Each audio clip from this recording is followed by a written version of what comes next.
ભારતીય સંસ્કૃતિના રાષ્ટ્રીય સ્વાભિમાન અને અજય આસ્થાના પ્રતીક સમાન પ્રથમ જ્યોતિર્લિંગ શ્રી સોમનાથ મહાદેવના સાનિધ્યમાં 8 જાન્યુઆરીથી 11 જાન્યુઆરી સુધી સોમનાથ સ્વાભિમાન પર્વની ભવ્ય ઉજવણીનો પ્રારંભ થયો છે। આ મહોત્સવ માત્ર એક ધાર્મિક ઉત્સવ નથી, પરંતુ સોમનાથના 1000 વર્ષના સંઘર્ષ, બલિદાન અને પુનઃનિર્માણની અપ્રતિમ ગાથા નવી પેઢી સુધી પહોંચાડવાનું એક માધ્યમ છે। આ પર્વમાં જોડાવા માટે રાજ્ય સરકાર દ્વારા 4 મહાનગરોથી વિશેષ ટ્રેનો દોડાવવામાં આવી છે। રાજકોટથી વિશેષ ટ્રેન સોમનાથ રેલવે સ્ટેશન ખાતે આવી પહોંચી। હર હર બોલે અને જય સોમનાથના ગગનભેદી નાદથી સમગ્ર સ્ટેશન પરિસર ગુંજી ઉઠ્યું હતું।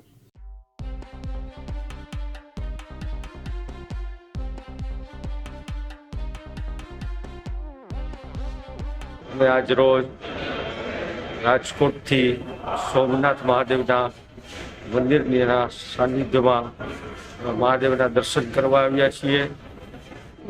આજથી 1000 વર્ષ પહેલા મોહમ્મદ ગજનીએ જે સોમનાથ મહાદેવ પર હુમલો કર્યો હતો અને ત્યારબાદ આ 1000 વર્ષ પછી પણ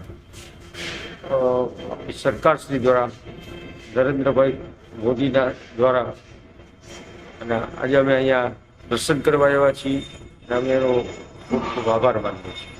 સરકારશ્રી દ્વારા હું આજ એક કાર્યક્રમ કરવામાં આવ્યો છે અને એમાં હું દર્શન કરી અને જે અમે સહભાગી થયા છીએ અને આ સરકારશ્રીનો હું ખૂબ ખૂબ આભાર માનું છું। અમે રાજકોટથી આવ્યા છીએ ટ્રેન મારફતે અહીંયા સોમનાથ દાદાના દર્શન કરવા। જે મોદી સાહેબે આપણું સનાતન ધર્મનું પ્રતીક છે, અડીખમ છે, તેના દર્શન કરવા અને દિવ્ય અનુભવ મેળવવા આવ્યા છીએ અમે બધા ટ્રેન મારફતે અને મોદી સાહેબના કાર્યક્રમો માણીશું।